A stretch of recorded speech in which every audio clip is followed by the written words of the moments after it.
Face à la détresse psychologique, à l'isolement, à la discrimination et à la douleur des personnes vivant avec le virus du sida, la princesse Stéphanie poursuit son combat pour la vie et pour la dignité. Et c'est pourquoi, depuis 10 ans, en parallèle à ses multiples opérations, Fight-Aids Monaco rend chaque année un vibrant hommage aux personnes décédées du VIH lors d'un déploiement de courte pointe. Et si l'an passé, la cérémonie n'a pu avoir lieu à cause de la pandémie, aujourd'hui, c'est sur le toit du musée sonographique que s'est déroulé cet événement de mémoire. Ces courtes pointes, nous avons commencé à les faire il y a plus de 10 ans, puisque là c'est notre 10e déploiement. Et je pense qu'on a bien dû commencer au moins une bonne année avant. Et ça s'est fait au fil des années. Des années, il y en a eu une, des fois il y en a eu 3 créées. Tout dépend du nombre de personnes, soit nouvellement décédées, soit dans nos vies. Il y a un moment donné, il y a une personne que l'on a perdue il y a 20 ans, puisque là l'épidémie a 40 ans. Et là, il y a des personnes qui sont décédées depuis 35 ans. Et pour qui on a envie, là, de se dire, tiens, j'ai pas pensé à faire une courte pointe, il faut que je la fasse. Un événement au message fort cette année, mettre fin aux inégalités, au virus du sida et aux pandémies. D'autres épidémies, le Covid est là et ravive des peurs de contamination. Et il ne faut pas oublier que le VIH court toujours si on ne prend pas les bons gestes. On a les moyens de prévention. Nous n'avons pas la chance d'avoir de vaccin encore pour le VIH, mais nous avons un panel de moyens de prévention qui permettent de s'en protéger. Fabriqués par les bénévoles, affiliés et permanents de l'association, ces courtes pointes ont été déployées lors d'un moment solennel en présence de la princesse Stéphanie et de sa fille Camille, ainsi que de nombreuses personnalités monégasques. Les familles et les personnes touchées par le VIH ont observé une minute de silence en hommage aux personnes disparues du sida, pour surtout ne pas oublier. Oui, ne pas oublier une maladie qui a tendance justement à tomber dans l'oubli. Pour se rappeler que cette maladie est bien présente, nous sommes avec la présidente de Fight-Aids Monaco.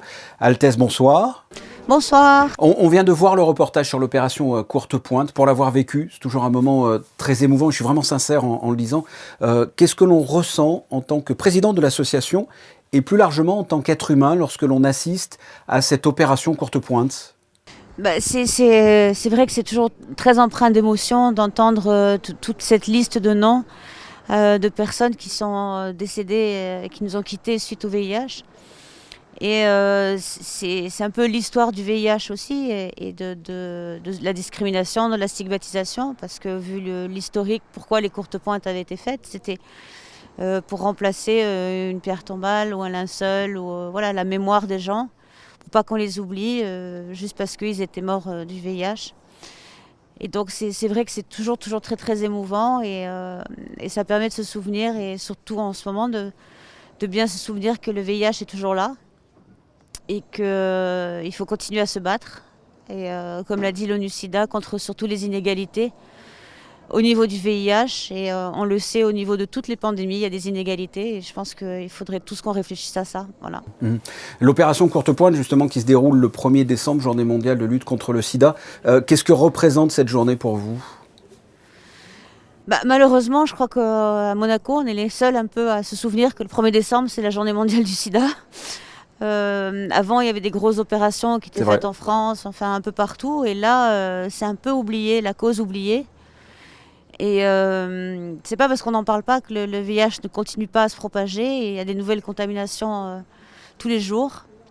Et nous, à Fight-Aids, on est là pour rappeler les gens que voilà, c'est vrai qu'il y a une pandémie mondiale avec le Covid-19, mais il y a aussi le VIH, et le VIH continue. Oui, qui est là, continue de tuer, continue de se propager.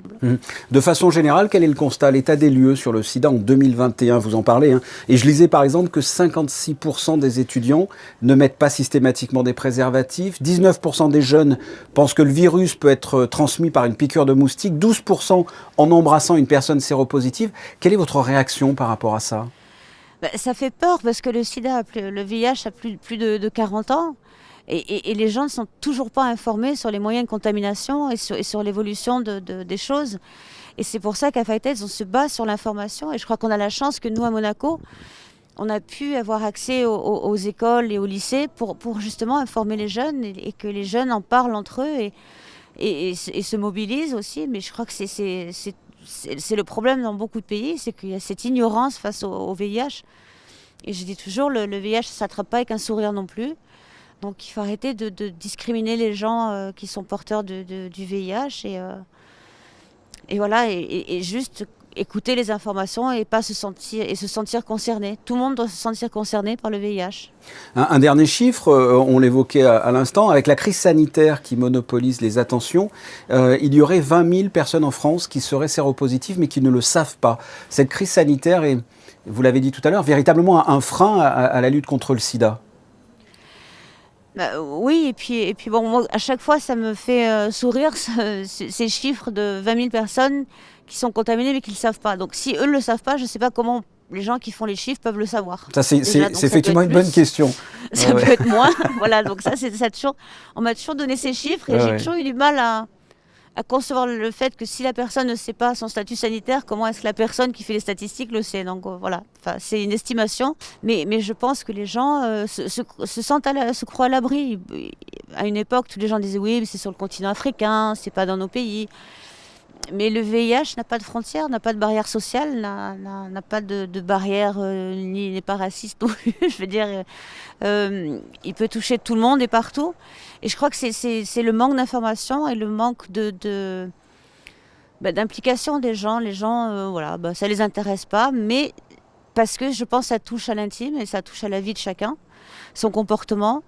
Et donc les gens n'ont pas envie forcément de regarder les choses en face et d'aller se faire tester s'ils ont eu un comportement à risque ou un préservatif qui lâche. Enfin voilà, c'est des choses, il faut prendre sa santé. Là, ils vont se faire tester dès qu'il y a un doute pour la Covid, mais il faut aller se faire tester pour le VIH aussi. Et c'est encore plus simple, c'est une piqûre sur le doigt, hein, l'électrode, donc voilà. Et c'est très rapide en plus maintenant. Oui. Ouais. Comment vont les affiliés de Phyteds Monaco? Parce qu'ils ont passé 2 ans compliqués, j'imagine, depuis le début de la crise sanitaire. Ce sont des personnes en plus particulièrement vulnérables? C'est des personnes qui sont déjà très isolées de par leur statut sanitaire et là c'est vrai que les confinements ça a été très très dur pour eux. Donc nous à Phyteds avec les bénévoles on avait mis en place on les appelait 2 fois par semaine, voir comment ils allaient pour garder le contact et le lien. Heureusement, il y en a qui gardaient le contact entre eux. Mais c'est vrai que les accueils au sein de l'association, les ateliers qu'on peut leur faire, ça leur a beaucoup manqué.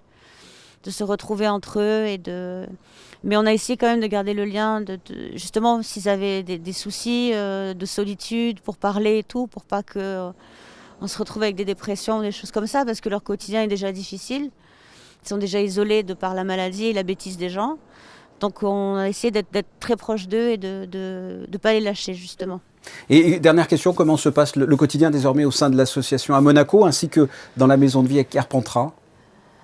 C'est compliqué, là, voilà, on va repartir sur d'autres mesures. On a pu faire quelques séjours à Carpentras quand même pendant cette petite trêve, donc on a pu aider énormément de personnes.